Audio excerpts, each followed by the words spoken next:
ஒரு ஆண்டாண்டு காலமாக ஒரு அடிமைப்பட்டு கிடக்கக்கூடிய அல்லது அடிமைப்படுத்து இருக்கக்கூடிய ஒரு சொசைட்டிக்காக, ஒரு சமூகத்துக்காக வீதி வீதியாக போய், தெரு தெருவாக போய், தொண்டை தண்ணி வத்த கத்தி பல போராட்டங்களை நடத்தி என்னென்னமோ செய்து ஒரு கட்சியை அப்படியே கட்டமைத்து கொண்டு வந்து ஒரு அங்கீகாரத்தை பெறுகிறார்கள்.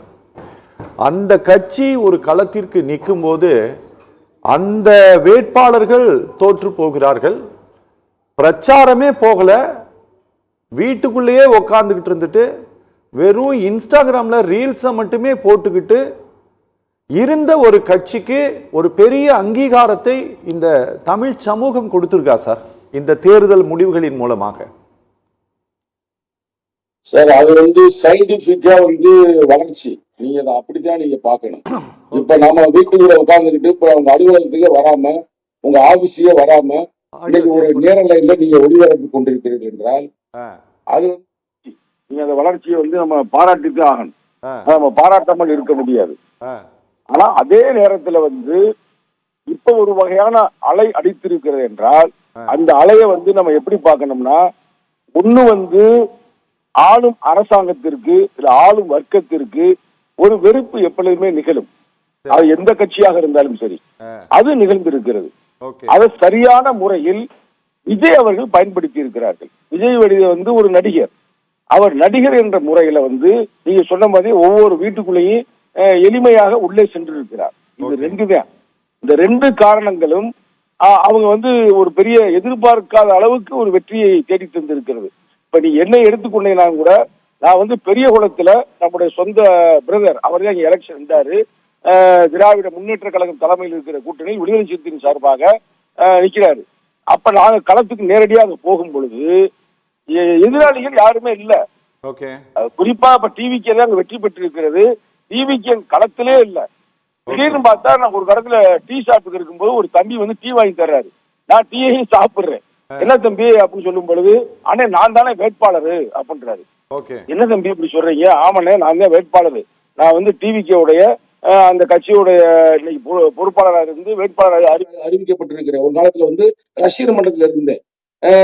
நான் ஒன்னும் பெருசா இப்ப செலவழிக்கிறேனே, எப்படி இருந்தாலும் உங்க அண்ணன் தான் வருவாரு, அவரு தான் ஃபுல்லா இங்க வேலை பார்த்துட்டு இருக்கிறாரு, வெற்றி வாய்ப்பு அவருக்கு தானே இருக்கு அப்படின்னா தம்பியே ஒப்புதல் வாக்கு மூலம் அளிக்கிறார். ஆனா திடீர்னு பார்த்தா தேர்தல் ரிசல்ட்ல அவர் வெற்றி பெறுகிறார். எங்கனே பெருசா நீங்க சொன்ன மாதிரி உங்க கருத்து அங்க அவங்க தலைவர் தான் இங்க வரல. பெரிய குளத்தை பொறுத்த வரைக்கும் எங்க தலைவர் போய் பிரச்சாரம் பண்ணாரு. அதே நேரத்தில் தளபதி ஸ்டாலின் பிரச்சாரம் பண்ணாரு. உதயநிதி ஸ்டாலின் பிரச்சாரம் பண்ணார். இவ்வளவு இருந்தும் கூட, இவ்வளவு நிகழ்ந்தும் கூட நாங்க சொற்ப ஓட்டுல தோற்று இருக்கிறோம். என்ன காரணம் என்று பார்த்தால், நீங்க சொன்னதே அந்த கருத்து. அவர் ஒரு நடிகர் என்பதால் அவர் ஆல்ரெடி ஒவ்வொரு வீட்டுக்குள்ளேயும் டிவிக்குள்ளேயும் போயிட்டாரு.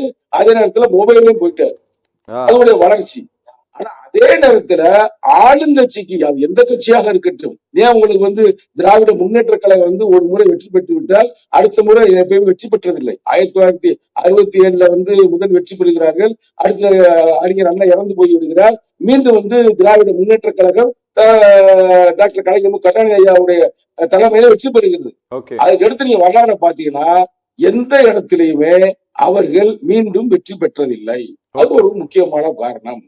அதே நேரத்துல நீங்க சொன்ன மாதிரி இவங்களுக்கு சோசியல் மீடியா நல்ல ஒரு சப்போர்ட்டை கொடுத்திருக்கிறது. திரைப்பட நடிகர் என்ற காரணத்தால் யார் அங்க நிக்கிறா அப்படின்றத யாரும் பார்க்கவில்லை. அவங்க பார்த்தது விசில பார்த்திருக்கிறாங்க. அதே நேரத்துல நடிகர் விஜய் அப்படின்னு பார்த்திருக்கிறாங்க. இதான் யதார்த்தமாக இந்த மண்ணுல நடந்திருக்கிறது. இது ஒரு வகையான ஒரு மாற்றம் தான். நாங்கள் வரவேற்கிறோம். ஜனநாயக ரீதியாக அதுக்காக அவர் வெற்றி பெற்று விட்டார்கள், நாம் ஏற்றுக்கொள்ள முடியாது அப்படிலாம் இல்லை. ஜனநாயகத்துல ஒரு மக்களால் தேர்ந்தெடுக்கப்படும் பொழுது அதை வரவேற்க வேண்டும். அதுல இன்னைக்கு இருக்கிற நியூ டெக்னாலஜியை அவங்க பயன்படுத்தி இருக்கிறார்கள். அத அவருடைய எலெக்ஷனுக்கு முன்னாடியே அவருடைய நடித்த ஒரு திரைப்படம் லீக் ஆகுது. அந்த படத்தை ஏறக்குறைய எல்லா மக்களும் பார்த்திருக்கிறார்கள். அந்த படத்தை நம்ம பார்க்கல, பார்த்திருப்பதாக நமக்கு பல பக்கம் செய்தி வருகிறது. அந்த படத்துல ஓப்பனிங்ல கூட அவர் புரட்சியாளர் அம்பேத்கர் புத்தகத்தை கையெழுப்பதை போல காட்சிகள் அமைக்கப்பட்டிருக்கிறது என்றெல்லாம் சொல்லுகிறார்கள். இந்த நாட்டை ஆளுவது அம்பேத்கர் சட்டம் தாண்டா, உங்க சட்டம் இல்லை அப்படின்னு சொல்லும் பொழுது தலித் இளைஞர்கள் ஈர்க்கப்படுகிறார்கள். அப்ப தலித் இளைஞர்கள் ஆஹா அம்பேத்கரை காட்டிட்டாரா, இனி இவர் தாண்டா நமக்கெல்லாம் மீட்பர் அப்படின்னு கூட அவங்க ஓட்ட போட்டு இருக்கலாம். ஆனா நாளைக்கு ஒரு சேரி எரிந்தாலும் கூட, நாளைக்கு ஒரு பிரச்சனை வந்தாலும் கூட அங்கே களத்துக்கு போவது திருமாவளவன் தான், விடுதலை சிறுத்தைகள் தான். இதே உங்க டிவில பேசக்கூடியவன் சங்கத்தமிழன் தான்.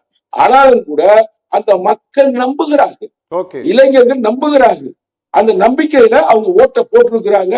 இது நல்லதா கெட்டதா தப்பா ரைட்டா அப்படின்னு சொல்ல முடியாது. ஓட்டு ஜனநாயக ரீதியா வெற்றி பெற்றிருக்கிறார்கள். அவருக்கு எங்களது வாழ்த்துக்களை தெரிவித்துக் கொள்கிறோம். சத்தியம் தொலைக்காட்சியின் மூலமாக வாழ்த்துக்களை தெரிவித்துக் கொண்டு, உண்மையிலேயே உங்களை மக்கள் நம்புகிறார்கள். அப்ப நம்பும் பொழுது அந்த நம்பிக்கைக்கு பாத்திரமாக நீங்கள் அறம் சார்ந்து செயல்பட வேண்டும். திரைப்படத்துல மாதிரி ஆரம்பத்துல அப்படியே ஒரு சீன்ல 2வது சீன் 3வது சீன்ல அப்படியே பில்டப் பண்ற மாதிரி இல்லாமல் யதார்த்தமாக உண்மையாக நேர்மையாக மக்களுக்கு உழைக்க வேண்டும் என்பதுதான் இந்த நேரத்துல நமது கோரிக்கை. சங்கத்தமிழன் சார் ரொம்ப சரியாக சொன்னாரா கோவை சத்தியன்?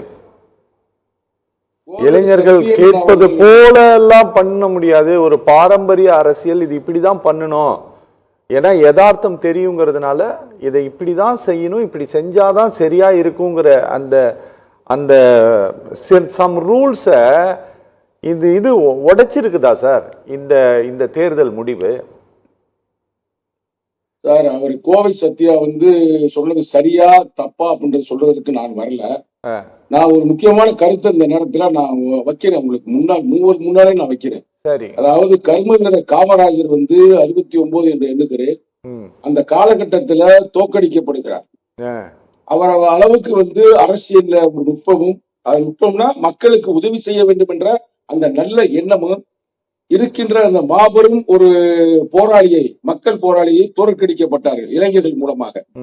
அப்ப நடக்கும் பொழுதுதான் நம்ம சொன்னோம், ஆஹா தோக்க வச்சுட்டாங்க அப்படின்ற மாதிரி அந்த காலகட்டத்துல என் தந்தையாரெல்லாம் பேசியிருக்கிறாரு, நீங்கள் கேள்விப்பட்டிருக்கீங்க சார். அதுக்கு என்ன காரணம் சொல்லுங்க, அப்ப என்ன வெடிச்சதுன்னு சொல்லுங்க சார்.